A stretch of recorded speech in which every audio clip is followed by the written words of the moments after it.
weeks with his clothes on.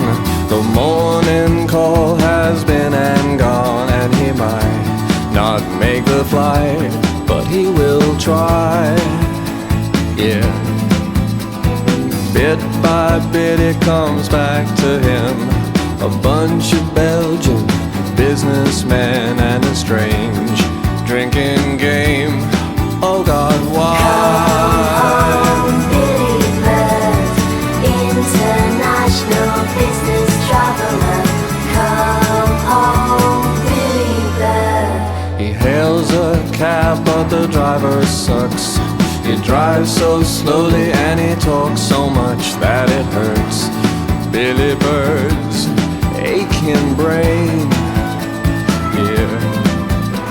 He runs from the cab to the check-in desk.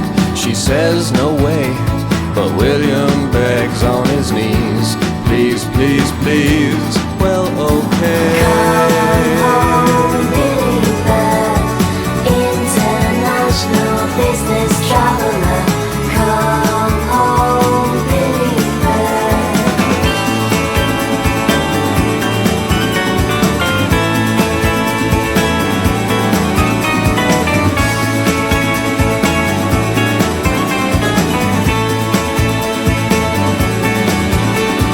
Drenched in sweat, he finds his seat, and with the luggage squeezed down beneath his feet, he begins to think that things can't get no worse.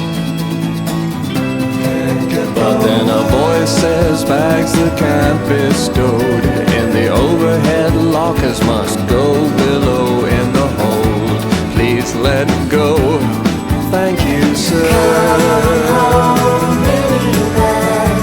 International business traveler. Come home, Billy Bird. Come home, William.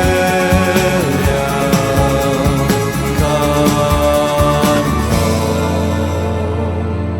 He runs on past the carousel, screaming, damn my luggage, all the hell I can buy a new shirt and tie any day.